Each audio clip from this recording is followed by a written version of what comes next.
Salam Indonesia, salam Nusantara dari Sabang sampai Maroko, dari Miangas sampai Pulau Rote. Mantaplah iman kita, mantaplah kasih kita, mantaplah pengharapan kita tentunya dalam Yesus Kristus yang menjadi Tuhan dan Juru Selamat kita dan Juru Selamat dunia. Jangan katakan bahwa Yesus itu bukan Tuhan, jangan katakan bahwa Yesus itu bukan Juru Selamat. Dia adalah Tuhan, dia adalah Juru Selamat bagi kita dan bagi orang-orang yang percaya. Kalau engkau percaya engkau diselamatkan, engkau tidak percaya engkau akan dihukum. Dan saya mau katakan, Yesus sudah berkata, akulah jalan dan kebenaran dan hidup. Tiada seorang sampai kepada Allah kalau tidak melalui aku. Jangan perhatikan apa yang dikatakan oleh si kain nama itu, bahwa paspor untuk masuk surga dikatakan hanya berkata asaduhana ilaha illallah dan Muhammad Rasulullah, kira-kira begitulah.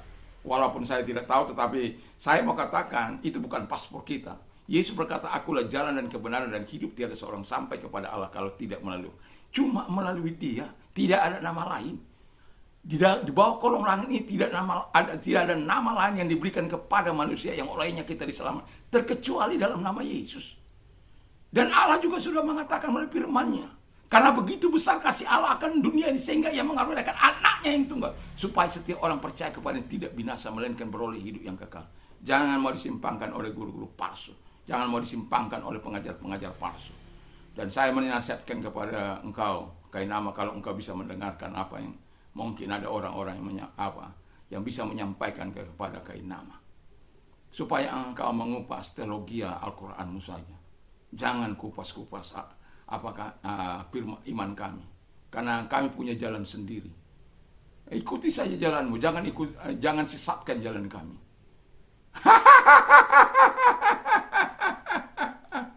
Ini orang harus dilawan dengan mantap orang ini, supaya jangan berkoar-koar atas nama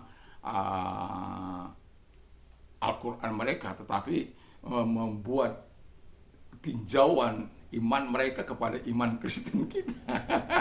Itu sangat bertolak belakang, ya, sangat bertolak belakang. Tapi apapun itu adalah sebuah hal yang sudah terbiasa dalam zaman internet ini. Tapi sebagai orang percaya, kita tidak boleh membalas yang jahat dengan yang jahat. Kita doakan saja supaya dia kembali kepada ajaran yang sesungguhnya, dan kita tetap mengajar apa yang seharusnya kita ajarkan sesuai dengan firman Allah di dalam Alkitab. Puji nama Tuhan, dan saya berharap di malam hari ini kekuatan Tuhan, kekuatan firman tetap menyertai kita. Mari kita berdoa. Terima kasih Tuhan, biarkan kami berdoa dan puasa kami akan terus berlangsung dalam hidup ini, di dalam kehidupan kami sebagai orang percaya. Dalam nama Yesus, amin. Saya akan membacakan dalam Markus 9 ayat 25. Ketika Yesus melihat orang banyak makin datang berkerumun, Ia menegur roh jahat itu dengan keras, katanya, hai kau roh yang menyebabkan orang menjadi bisu dan tuli, aku memerintahkan engkau, keluarlah daripada anak ini dan janganlah memasukinya lagi. Haleluya. Menghadapi situasi yang berat seperti yang dihadapi anak ini, kita perlu membantu, ya, orang-orang yang seperti ini. Dan tantangan yang tidak dapat dihadapi oleh seseorang, dan kita tahu bahwa Tuhan tidak pernah menyerah dalam segala sesuatu. Kita mungkin bisa membantu orang-orang yang sedang mengalami masa-masa yang sulit dengan berdoa dan berpuasa.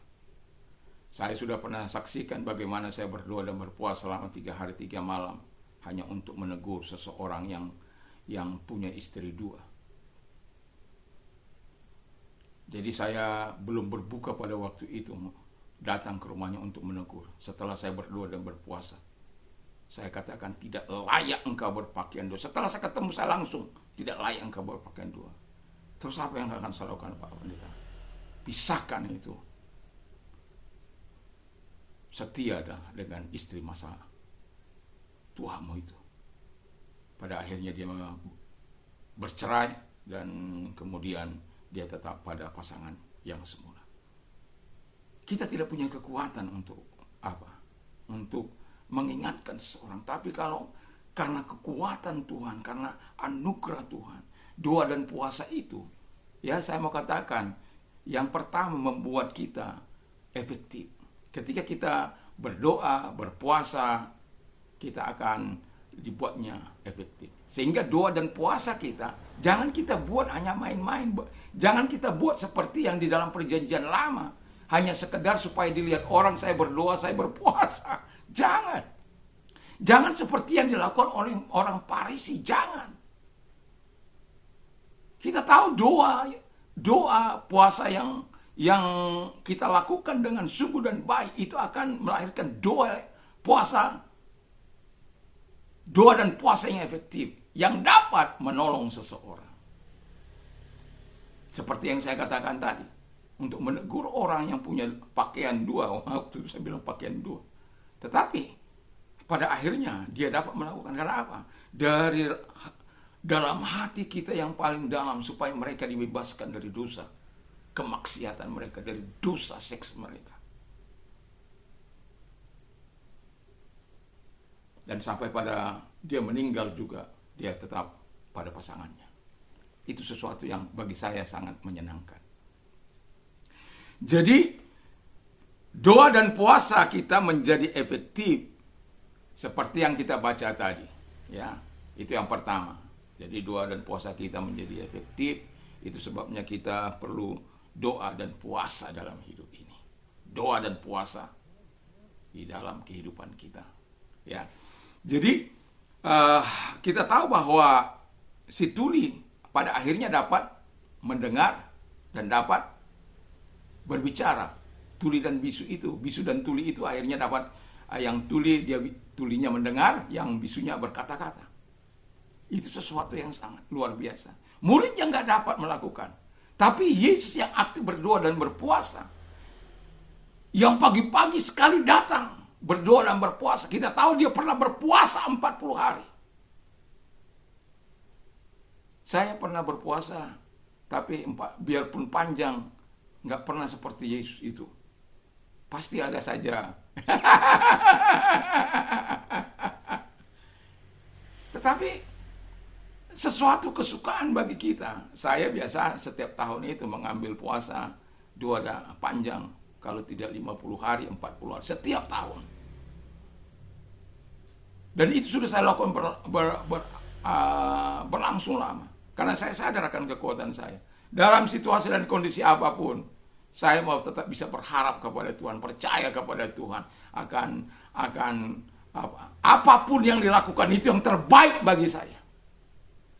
Karena saya dapat memandang dari perspektifnya, dari tinjauan Allah. Kalau dari tinjauan manusia mungkin saya akan kecewa. Banyak kali kecewa. Banyak kali. Tapi kalau bisa meninjau dari perspektif Allah, itu akan menjadi sesuatu yang luar biasa. Kita akan bisa, ini pelatihan dari Tuhan yang sedang Tuhan kerjakan untuk sesuatu maksud yang besar. Ya, kita bersabar saja.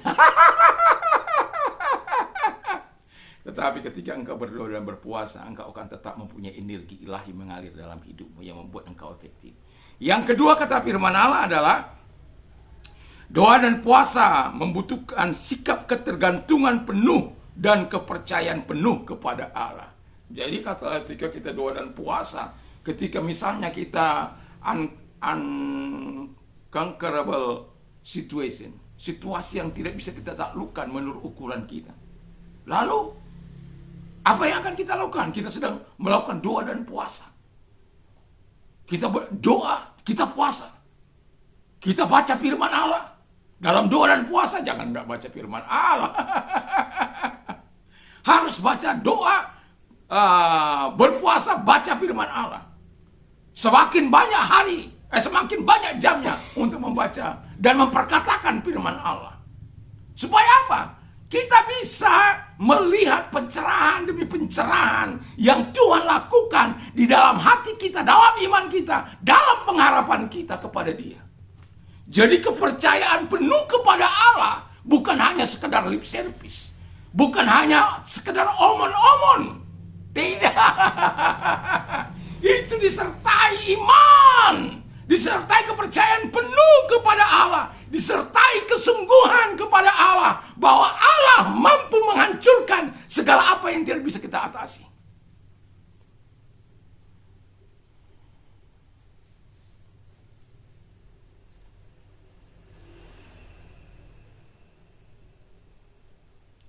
ketika saya menghadapi masalah yang sangat berat.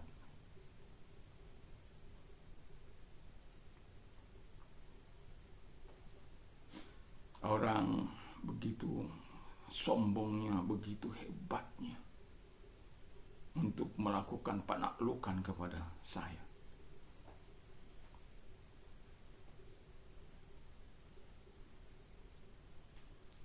Setelah 3 tahun dia memperlakukan saya dengan tidak adil. Kemudian dia menyinggung soal nyawa saya. Saya hanya berkata, pertama, Tuhan buat dia bertobat. Kalau tidak, Engkau yang Maha Tahu, Engkau tidak melakukan sesuatu yang tidak baik. Lakukan yang terbaik bagi Tuhan. Jadi kalau saya minta karena ada di luar, saya memberikan tanda ya, yang akan masuk, kalau itu dibuka itu akan crack gitu. Jadi agak sedikit kacau. Yang kedua saya katakan, ya kalau Tuhan dia tidak mau bertobat, ya dia selama 3 tahun ini saya tidak pernah menyinggung nyawanya Tuhan. Dan saya berdoa, saya berupaya untuk menegur dia, berolahraga bersama dengan dia, tapi dia selalu membalas kebaikan yang saya lakukan dengan kejahatan. Ada banyak hal yang dia lakukan. Dan ketika itu Tuhan bertindak.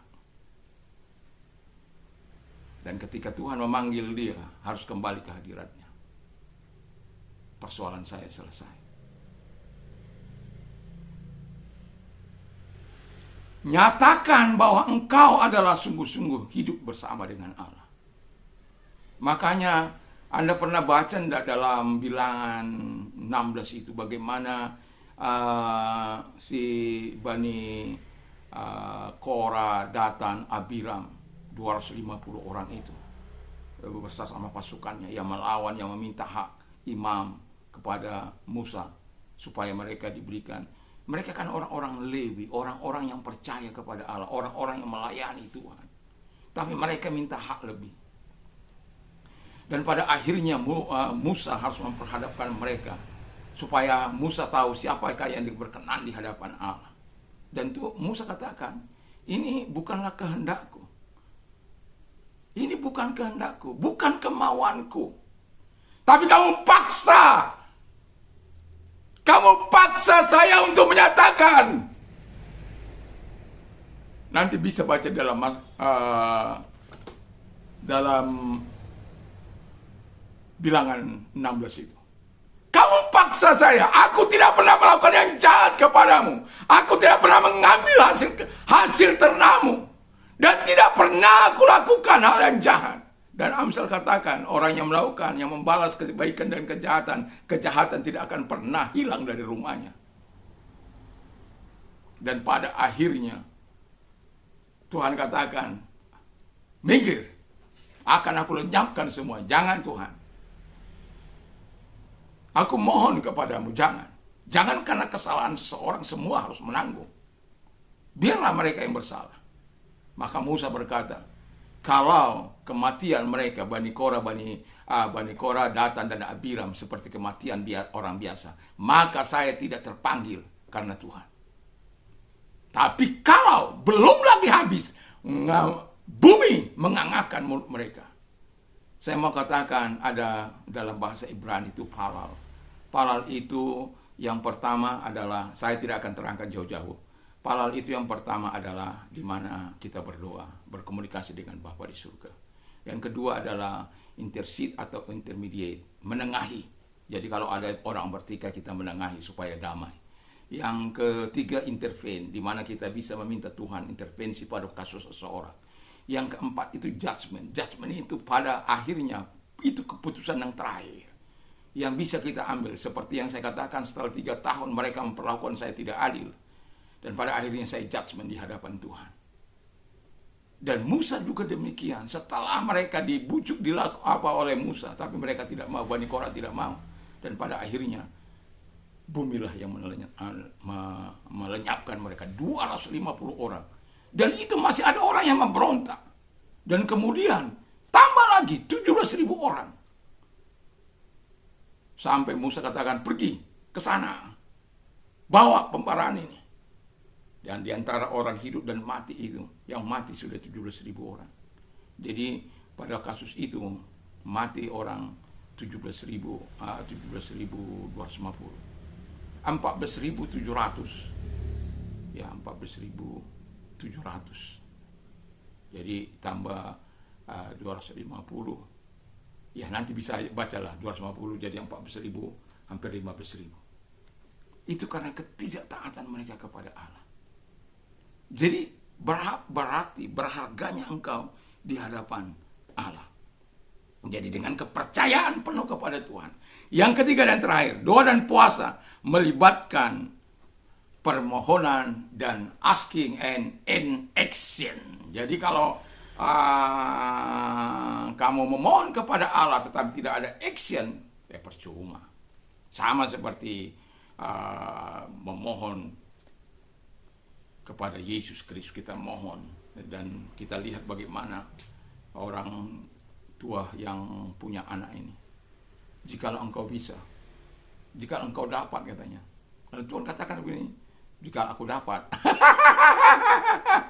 Dia sadar, ingat, eling. Wih, Tuhan, tolong aku yang tidak percaya ini. Karena Tuhan sudah berkata, bagi Tuhan, bagi manusia, bagi orang percaya tidak ada yang tidak mungkin. Apalagi bagi Tuhan. Itu dalam ayat 23-24 baca nanti. Dalam Markus 9 itu.